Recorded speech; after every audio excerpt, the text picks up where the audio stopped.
If you feel like you've already emailed every good prospect that you could possibly go after, you're probably feeling that way because you've gone after the same databases like everybody else has. We built cold email lists for over 120 B2B companies, and the biggest thing I've learned is that an endless supply of leads is all about where you get them from. And in the next few minutes, I'm gonna walk you through the exact step-by-step process that we use to build a never-ending list of qualified leads, no matter how small you think your market is. Step one, we need to define exactly who we're targeting. The biggest reason people run out of leads is because a lot of times they just do one big general filter, like let's say they're going after marketing directors, they grab it from one database, they email those 100,000 people, nobody bites, and that's it. But the issue is you're using the exact same filters as everybody else. The way I prefer doing it is looking at your last 10, 20, 30 closed deals and looking at what they have in common. And I'm not just talking about industry,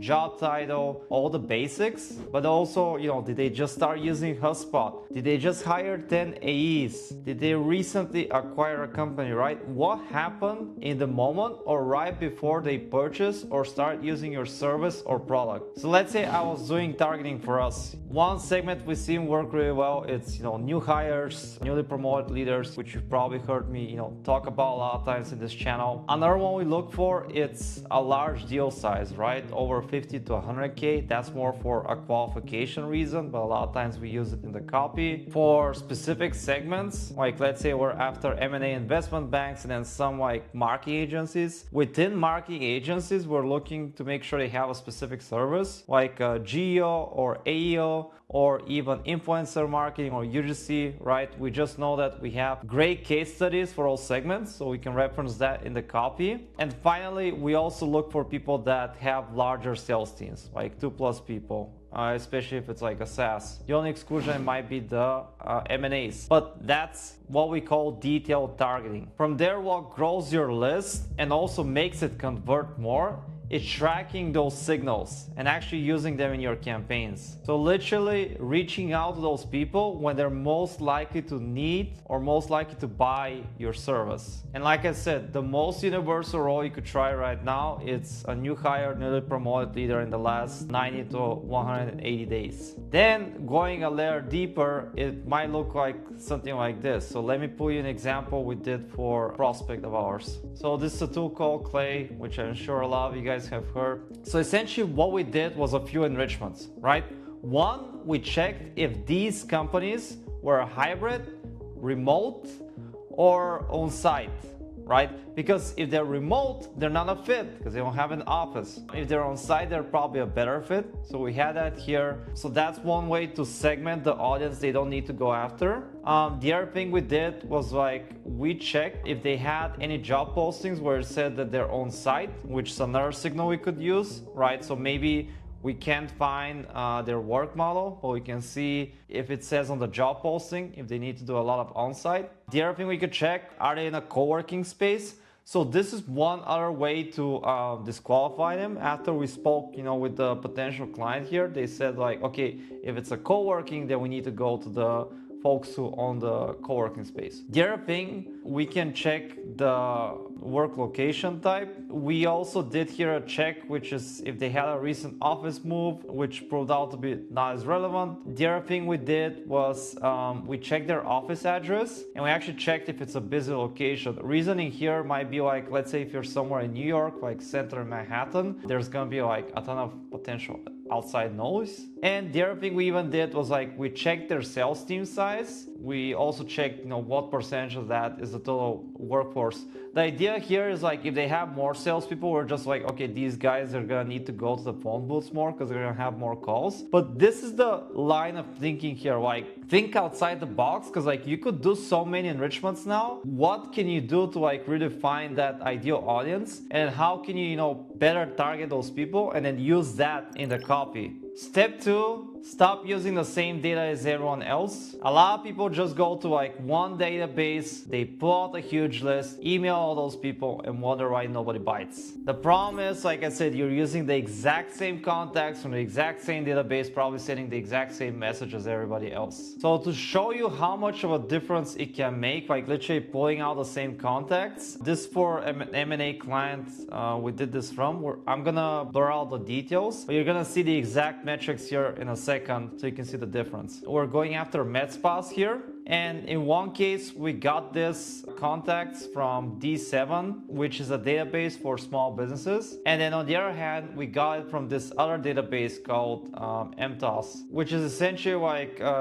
these guys, they just scraped like a bunch of like leads. You can just like Google out their website, they're pretty awesome. But bottom line is, like, we use the same copy, went after the same audience, right? Med spas. On one case we got a lead rate of 0.3%. On the other case it was like 1%. So essentially for the MTOS we contacted 203 people, we got 2 positive replies. For the D7 one we did 1,000 people, or close to over 1,000, and we got 3 positive replies. My point here is, what happens is a lot of times is when these databases are overused, let's say D7, or these days a lot of times like let's say Apollo, because these contacts are messaged so much, that also lowers your rate of success. So that's why it's important to use alternative databases and alternative sources. My number one database is Prospeo. The reason I like them is because they refresh their data pretty often, like every 7 days, and they have a lot of filters and stuff that you don't see in other data platforms. Let me show you an example search within their platform.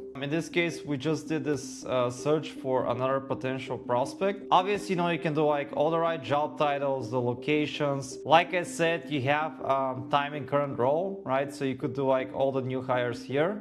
And the reason I really like these guys is because of, things like this. So we could look at like the ICP and targeting, like the size and targeting of the prospects here. You could do other stuff, right? Like the website search. So like finding keywords they might have in their website, and all these other like custom categories. I have no idea how they scrape, but they're awesome. Like, check them out. Highly suggest you add them to your tool stack. Then you've also got, other tools which we like to use, is like AI Arc, which has, additional coverage. Play for waterfall enrichment, essentially like enriching with other providers as well. And then Disco-like, which we use to find lookalike companies. So this is just a demo query, but essentially, you could add the domains you're after, you could add the text, right? So maybe from the prospects that you already have, and based on that and other stuff, right, like the employee size, the revenue, you can find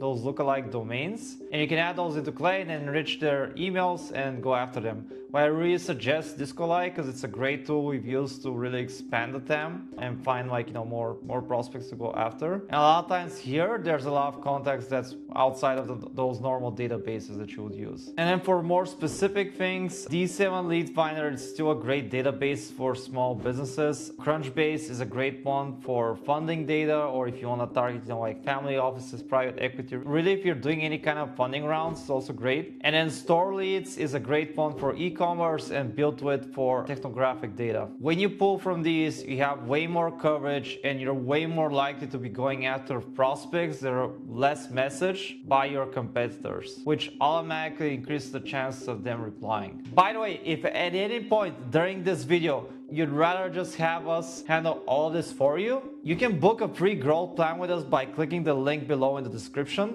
and we'll take care of your entire lead generation process for you. I'm talking cold email, LinkedIn, RevOps, the full gamma. Anyways, back to the video. Step 3, build a list that nobody else can buy. Now, even the best databases have a limit, which is that anyone with a credit card or any funded startup can buy the exact same list. So oftentimes the best way to get leads that nobody else is emailing is to build the list by yourself, by scraping it. Scraping it, it just means to pull it out from a website or directory, so you end up with a list that isn't for sale anywhere else. And oftentimes why that works well is because those companies, they might not be listed with the right industry or the right keywords, or they're just much harder to find, or they're virtually maybe not in any of these databases. databases that we're after. And the best place to scrape are the sources that nobody's thinking about. So almost every niche has its own, directories or association lists. And the people on there are much harder to find, so almost nobody's emailing them. You can take it even a step further, like public funding records, even the tax filings of nonprofits have to make it public, which shows you what a nonprofit is spending its money on actually before emailing them. The easiest way to scrape this is really using Cloud Code or Data Scraper. So let me just show you. So let's say I wanted to scrape this website with private jet chartering companies, right? Here's a huge list of them. Essentially, I went to Cloud Code and I just, explained it to it first, like, hey, with Whisper, so it's a tool where you can grab your voice. I want to scrape this page. I want to grab, all the information from there, so like all the individual pages, because essentially we would need to click on these. And then when we go here, there's gonna be an email, there's gonna be a website. Ideally, what we want to do is use the website and then find the right person. But in those cases that we can't, we're still gonna use this as an alternative email, right? Potentially even the phone number. Okay, so we do this and then it goes through its thing. I have it set on auto, so I don't have to click anything. And then we have this scrape here. Once we open this here, it grabs the full website, which the website here you can add into Prospeo or your other enrichment tools, like let's say within Clay or AI Arc. The email is a backup, like I said, if we can't find anyone, because that can happen. Phone number, address, really all that information from there, it's all here. So like I said, it's pretty simple. Just use Whisper, explain what you want to scrape. Cloud is gonna give you the prompt. Give it the prompt, give it the website, and it should be able to do its job. Sometimes you might need to use an additional tool like Fireclaw, but normally it should be good enough. Once you start scraping your own list, you should be running out of less leads. Of course, it's gonna depend on your TAM, but since you're not limited to just the database, you can expand it way more. And you can always look for, another set of records, like another community, and build a brand new list that a lot less people have gone after. Step 4, enrich and clean your list. So now that we have the raw list, you're gonna run into a problem, right? We just had a list of domains, so we're gonna need to enrich and find actual contacts there. We shouldn't just use the general emails we find there. Ideally, we find the right job titles we're after. Enrichment is how you fix that. It just means, taking a raw list of website domains and finding a valid email for the right contacts that we're after. The way to fill in those emails is using waterfall enrichment. So if we just use one provider, normally you're gonna find let's 60 to 75% of the actual contacts, sometimes less, sometimes more, right? Depends. But you're essentially throwing away more than a third of the people you found. A waterfall fixes that because it's running your list through multiple email providers. So you end up with a much larger coverage, let's say 80, 90%, right? It really depends. So this is an example of a waterfall enrichment table, right? For example, you could start with Lead Magic, Find My Email, Prospeo, and then you could add, as many as you want. But essentially that's the logic. First, maybe Lead Magic finds the emails. If not, then we're gonna find them and Find My Email, and then finally maybe look them up in Prospeo. Normally we do Prospeo first. But essentially this gives you the full coverage, right? Sometimes we might be using as many as 8 or 9 providers at once. Now, you really wanna get your list down just to your ideal customer before you start enriching it. Enriching costs you money for each contact. So ideally we're just finding emails for the ones we actually want to go after. So even from that jet chartering database, I might not want to go after everyone. Maybe I just want to target folks with over 100 plus companies, or you have a certain number of reps. So that's gonna save you a lot on your budget if you're just cleaning up your company list before that. After that, we just need to do one final step, which is run the list through a tool called Million Verifier, which is just to check that the emails are actually valid. So your bounce rate stays below 1% and you're actually staying out of spam. Then ideally, I prefer going after 1 to 2 people max per company. Or if I have to go after more, I will just segment them, spread out, so I'm not messaging them all at once. So the same company is not getting 5 different emails at the same time and the same message. And from here on, anytime you need more leads, you just run these steps again, pull out a fresh batch, and you've already got your ideal customers and sources locked in. And because people are constantly changing jobs, running it again also refreshes your list. So it's gonna keep filling back up, and you're almost at a point where you're gonna have, new leads coming in every 3 to 6 months. Now, if you've made it to the end of this video and you'd rather not deal with like finding your ideal audience, building and scraping your lists, and cleaning them up every week, just click the first link in the description and book a free growth plan with us. And look, we don't handle just lead generation, we run your entire outbound system for you, including cold emails, LinkedIn outreach, and even booking the calls for you. So all you need to focus on is closing more deals. On that call, we're gonna look at all of your lead sources, look at the cost per lead, cost per meeting, cost per deal from all of your channels, and literally tell you on the call, can outbound beat that? Or can we improve your current outbound metrics? And show you exactly how we keep your pipeline full and your sales reps happy. So again, you can book a free growth plan by clicking the link in the description. And if you want to learn how to book 5 or more sales calls per week with cold email, then please check out this video next. Bye bye.